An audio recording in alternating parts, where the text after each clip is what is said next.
Vamos ahora a entrar en la cuarta parada de este viaje hacia el juicio de Jesús, empezando a hablar sobre el tema de los prejuicios asociados al nacimiento, a tu raza, a de dónde vienes. En la etapa anterior vimos la importancia de las creencias y cómo era importante desarrollar inteligencia emocional para aceptar que hay gente diversa que viene de distintos sitios con diversas cualidades. Bueno, en la época de Jesús evidentemente no era así. Y de alguna manera el amor que sentían las personas por sus ancestros negaban la posibilidad de algo distinto. Si tú eras hijo de un saduceo y eras entonces uno de los miembros de la alta sociedad del templo, entonces tu hijo heredaba esa misma posición. Y de alguna forma el tema de los cargos hereditarios y el origen de donde naciste simbolizaba casi toda tu vida en aquella época. Los extranjeros no podían amar a Dios, de alguna manera estaban limitados a poder llegar a Jerusalén, a entrar a los sitios correspondientes, y si lograbas entrar al templo solamente hasta aquí, porque de aquí en adelante depende de tu origen y tú no tienes la culpa de dónde naciste. Entonces estaba limitado tu amor hacia Dios por la raza y por tu origen de nacimiento.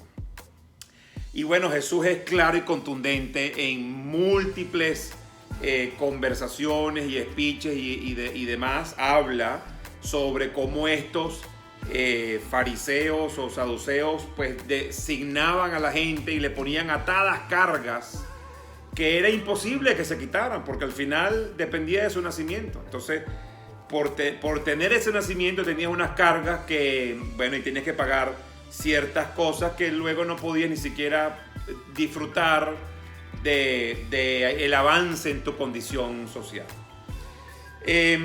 Y por eso les dijo hipócritas de muchas maneras, y por supuesto eso generó una molestia en todos esos privilegiados que por nacimiento, por obra y gracia de tener ese padre y esa madre, tenían esa posibilidad. Hoy en día en el mundo moderno todavía quedan algunos vestigios del tema hereditario, pues vimos por muchos años las monarquías y cómo el ser hijo del rey te da el poder de ser príncipe y por lo tanto de heredar una cantidad de cosas, y todavía el concepto de la herencia es muy importante en nuestros días, pero claramente ha habido un avance con respecto a eso.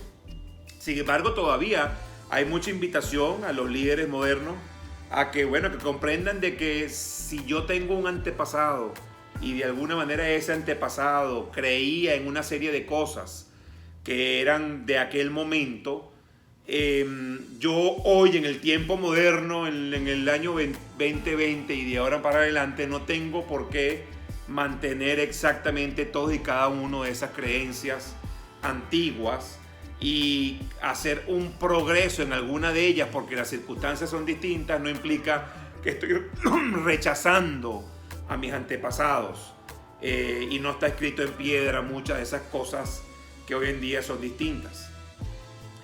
Ese tema es muy importante en las empresas familiares. En las empresas familiares, ahí sí hay todo un tema donde si yo soy el hijo del dueño, pues probablemente tengo el acceso y el privilegio a los puestos de importancia, y aquellos que se han superado, aquellos que han estudiado, se han formado, pues no pueden progresar. En la época de Jesús, por más que estudiaras la ley, pues estabas limitado porque no eras el hijo de la persona correcta.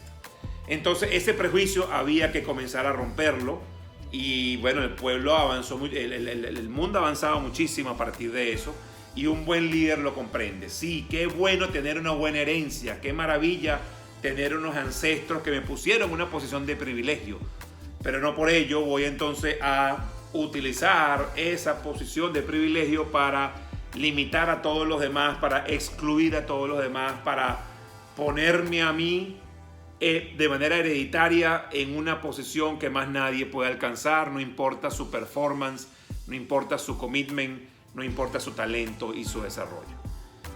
Las empresas progresistas progresan inclusive cambiando cosas que sus antepasados habían puesto. Si hay una norma que se puso hace 10 años, hace 15 años por el antiguo dueño de la compañía y ahora las nuevas generaciones se dan cuenta que es conveniente adaptarla, moverla, que eso no implique, el cambiar esa norma no implique que yo ame menos a mis ancestros.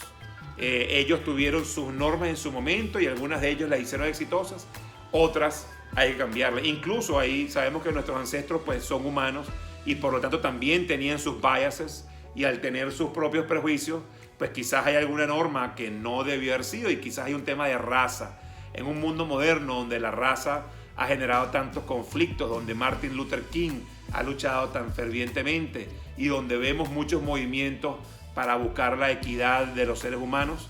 Pues Jesús fue el primero que lo buscó y lo criticó y lo dijo, y por lo tanto por eso es uno de los elementos en los cuales es enjuiciado.